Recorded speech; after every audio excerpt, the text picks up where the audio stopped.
Pride Month is well underway with parades and celebrations all over the country. But with hundreds of anti-LGBTQ bills introduced this year alone, the community is being targeted, under attack by activists on the right and some Republican lawmakers. And there's one specific focus: drag queens. And I want to know why, so I brought on some of the best. Here to discuss, a fabulous panel. Nikki O is with us, New York City Nightlife Awards Producer of the Year.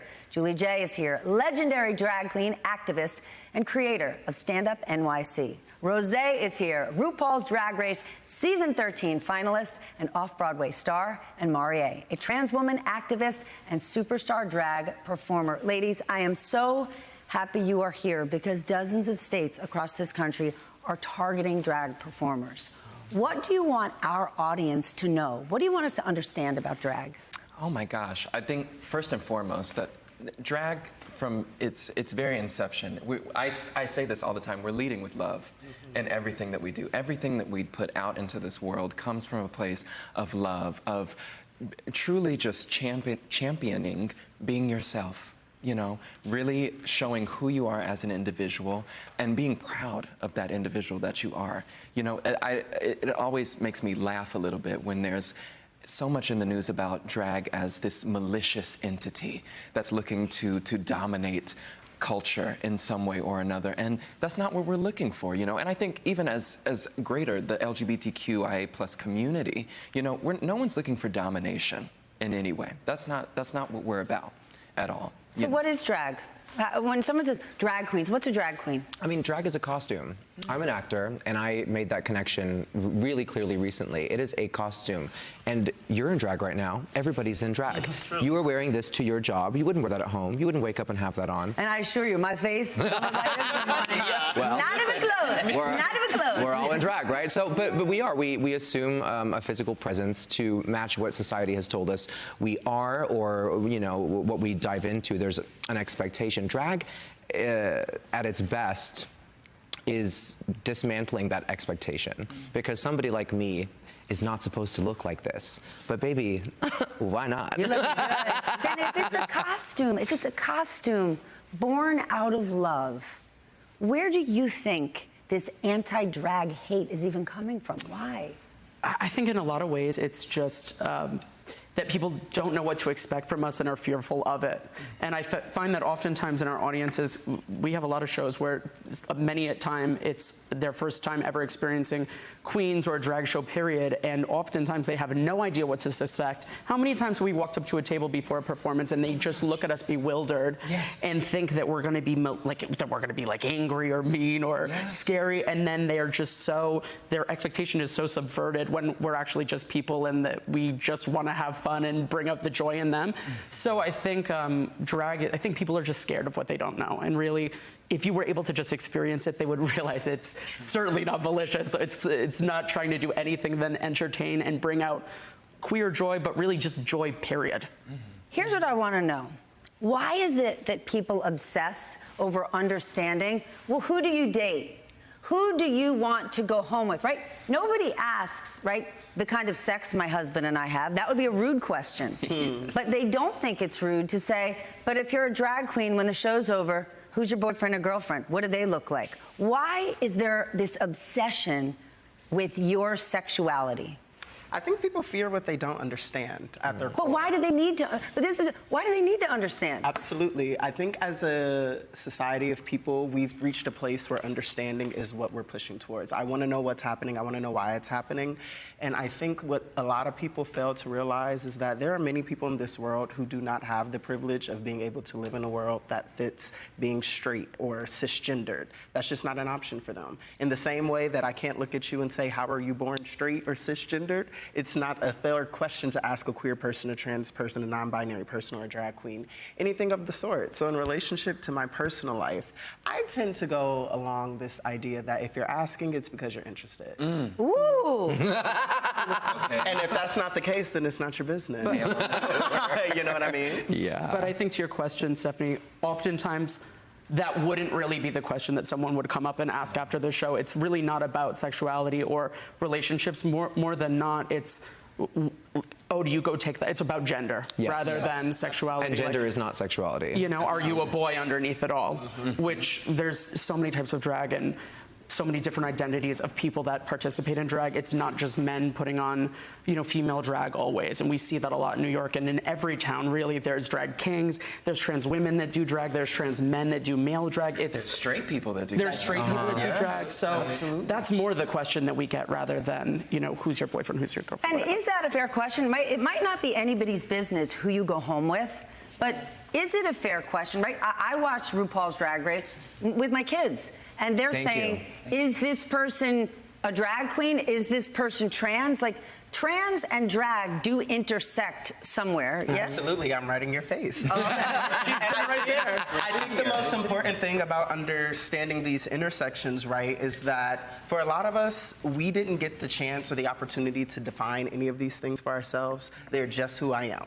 It's just how I came into this world. I have no choice in the matter because it's just me. So I think when you are a person who have the privilege of growing up in a world that is built for you, it makes it really difficult to, accept the fact that this world is not built for some people. Right. And I think that being the first thing that people need to understand is something that's really hard. Like, if I too was born a straight cisgender person, I could see myself having some blind spots to the fact that there are people in this world who don't have that experience. So I think the first thing is understanding that there are many of us in this world who did not have the privilege of it just being built for us.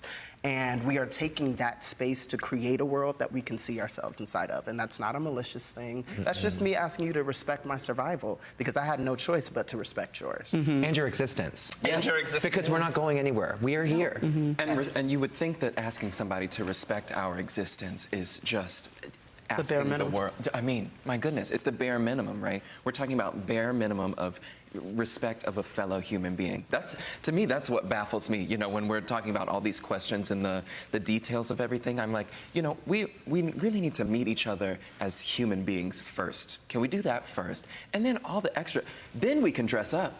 Right. Beyond that, we can put anything else on that we want to. Are you surprised by this? Right?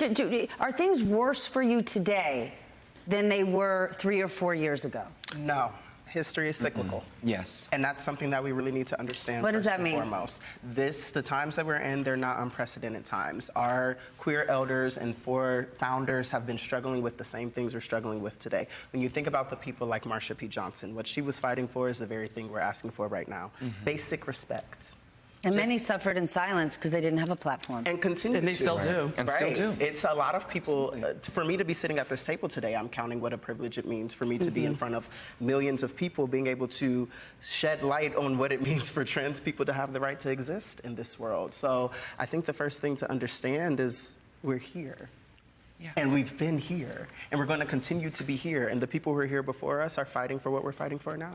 I think that the magic that people experience when they come and see a drag show, whether they like meant to or they already had an affinity for drag, but that they experience and they leave different, comes from the fact that drag performers, more often than not, have to live with the weight of the world just as queer people outside of their drag lives, and still find some way to be joyful and put on great shows and entertain the world. But that's even the thing. though there's all this. Your business is about creating joy for others. Yes. And that business is under attack. How does that make you feel? Well, it makes me feel terrible. And to be more specific, what we do is creating joy for ourselves first. True. And that is the joy that is infectious. That is what is infectious about drag, not anything else that people try to taint and add, you know, an evil spice to. It's not like that. Yeah. But drag shows in some states are being canceled or banned. And one thing that you hear about in the news or in certain news organizations all the time are these drag story times.